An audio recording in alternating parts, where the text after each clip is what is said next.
दोस्तों, साइंसदानों ने हाल ही में खला से मौसूल होने वाले एक पुरस्कार सिग्नल को जब डीकोड किया तो इनके होश उड़ गए। ये सिग्नल किसी ताकतवर मखलूक की जानिब से जमीन पर भेजा गया था। तहकीक और मुशाहिदे से जो नताइज सामने आए वो सबके लिए हैरानकुन थे। जमीन से मुशाबहत रखने वाले सियारे जिसका नाम प्रॉक्सिमा सेंटोरी है, इस सियारे से जमीन पर आने वाले सिग्नल्स कैसे खलाई तहकीकाती इदारों की इन आसाराइयों को तकवीत बख्श रहे हैं कि जिनके मुताबिक इंसान कायनात में अकेला नहीं है, बल्कि खलाई मखलूक की मानंद कोई और मखलूक भी मौजूद जरूर है। आज हम प्रॉक्सिमा सेंटोरी से आने वाले सिग्नल्स की हकीकत आपके सामने रखने की कोशिश करेंगे।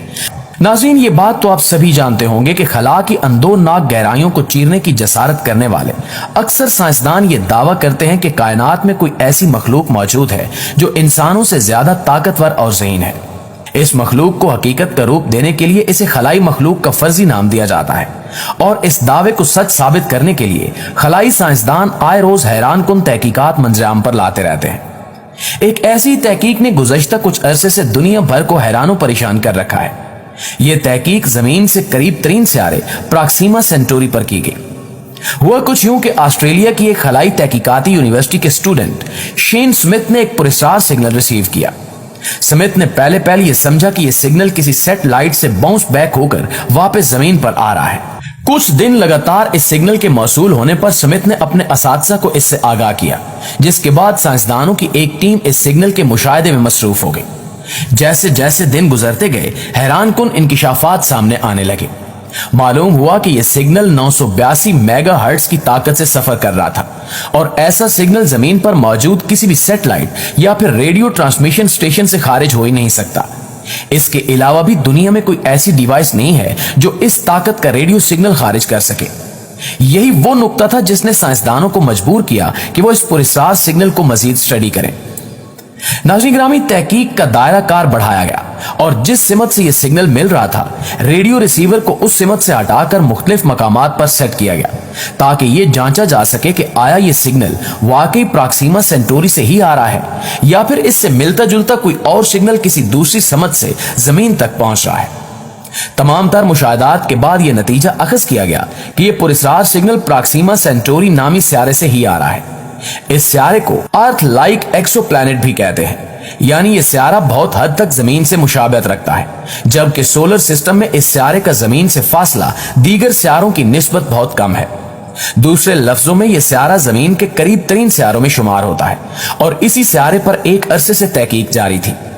साइंसदानों ने माजी में यह खदशा जाहिर किया था कि प्रॉक्सिमा सेंटोरी पर पानी भी मौजूद है और प्रॉक्सिमा सेंटोरी की सतह जमीन जैसी ही है, ताहम इस सियारे पर दर्जा हरारत जमीन से कई गुना ज्यादा है। इस दर्जा हरारत की वजह से टेलीस्कोप में यह सियारा सुर्ख नुक्ते की मानंद दिखाई देता है। इस सियारे की सतह पथरीली है और यह ख्याल भी जाहिर किया जा रहा है कि यहां पानी की माया शक्ल में होने के इम्कानात बहुत ज्यादा है और यह जमीन से तकरीबन 4.2 नूरी साल के फासले पर मौजूद है। कुछ शवाहिद के मुताबिक तो यहां पर फिजा की मौजूदगी के इम्कानात भी हैं। ये अल्फा सेंटोरी नामी सियारों के निजाम का हिस्सा है और ये निजाम सूरज के करीब तरीन है।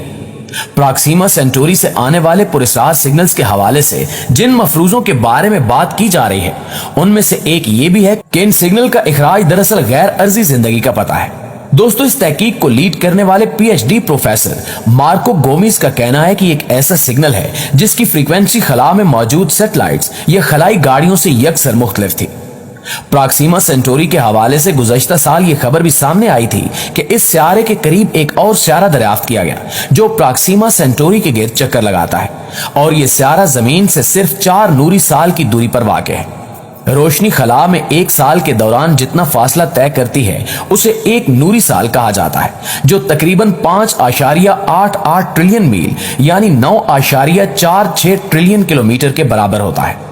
नए दरियाफ्त शुदा सियारे को प्रॉक्सिमा डी का नाम दिया गया है, जो हर 5 जमीनी दिन में अपने सितारे के गिर्द एक चक्कर मुकम्मल करता है और अपने सितारे से सिर्फ 2.5 मिलियन या 4 मिलियन किलोमीटर के फासले पर मौजूद है, जो हमारे निजाम शमसी में अतारद और सूरज के दरमियानी फासले के 10वें हिस्से से भी कम है। वाज़ेह है कि अतारद सूरज के गिर्द एक चक्कर 88 दिनों में मुकम्मल करता है। मज़कूरा सिस्टम में पाए जाने वाले पहले सियारे प्रॉक्सिमा बी की तस्दीक 2020 में हुई थी। यह सियारा जमीन के हुज्जम के बराबर है और हर 11 दिन के बाद सितारे के गिर्द चक्कर लगाता है और काबिल रिहाइश तस्वुर किया जाता है। اور یہ اپنے ستارے سے اس فاصلے پر واقع ہے جہاں پانی کے لیے حالات سازگار ہیں، اور جیسا کہ ہم جانتے ہیں کہ کسی بھی سیارے پر زندہ رہنے کے لیے پانی سب سے بنیادی عنصر ہے۔ یہی وجہ ہے کہ سائنسدانوں نے پراکسیما ڈی کو قابل رہائش قرار دیا۔ قریبی ستاروں کی بات کی جائے تو پراکسیما ڈی اس ستارے کے بہت قریب ہے جو قابل رہائش زون میں واقع ہے، جبکہ تیسرا سیارہ پراکسیما سی اپنے ستارے سے بہت دور ہے اور ایک چکر سال میں مکمل کرتا ہے۔ ناظرین، پرتگال میں institute of astro physics and space sciences کے ایک محقق جو فاریا نے اپنے حالیہ بیان میں کہا ہے کہ اس دریافت سے پتہ چلتا ہے کہ ہمارا قریب ترین پڑوسی نئی دلچسپ دنیاؤں سے بھرا ہوا ہے جن تک پہنچنے کے لیے مزید مطالعے اور تلاش جاری رکھنے کی ضرورت ہے۔ ماہرین فلکیات نے چلی میں قائم بڑی دوربین کا استعمال کرتے ہوئے پراکسیما ڈی کا کھوج لگایا۔ حالیہ مشاہدات کے دوران ماہرین فلکیات نے ستارے کے گرد ایک تیز مدار کے ساتھ کسی کمزور سگنل کا پتہ بھی لگایا، جس کے بعد ایکسپریسو نامی ٹیلی اسکوپ کی مدد سے مزید مشاہدات کیے گئے۔ ان مشاہدات سے حاصل ہونے والے اعداد و شمار سے پتہ چلتا ہے کہ ممکنہ طور پر اس نظام میں ایک سیارہ موجود ہے جس کی کش ثقل ستارے میں تبدیلیوں کی بجائے ستارے کو کھینچ رہی ہے۔ ممکنہ سیارے کے آئندہ کے مشاہدات اس بات کی تصدیق کر سکیں گے کہ پراکسیما ڈی واقعی اس ستارے کے گرد چکر لگانے والی تیسری دنیا ہے یا معاملہ کچھ اور ہی ہے۔ پراکسیما کے اطراف میں سیارے کی کھوج ریڈیل ویلوسٹی کے طریقہ کار کو استعمال کر کے لگائی گئی، اور یہ پہلا موقع ہے کہ جب اتنے ہلکے وزن والے سیارے کو تلاش کرنے کے لیے ریڈیل ویلوسٹی کا طریقہ استعمال کیا گیا۔ ایکسپریسو ٹیلیسکوپ کے ایک سائنسدان نے بیان میں کہا کہ یہ کامیابی انتہائی عام ہے۔ یہ دریافت ظاہر کرتی ہے کہ ریڈیل ویلوسٹی کی تکنیک میں روشنی کے حامل سیاروں سے پردہ اٹھانے کی صلاحیت موجود ہے۔ امید کی جا رہی ہے کہ ہماری اپنی کہکشاں میں ایسے بہت سے سیارے موجود ہو سکتے ہیں جہاں زندگی گزاری جا سکتی ہے۔ محققین کا یہ بھی خیال ہے کہ مستقبل کے مشاہدات سے مزید تفصیلات سامنے آ سکتی ہیں اور نظام شمسی میں موجود اضافی سیارے بھی دریافت کیے جا سکتے ہیں۔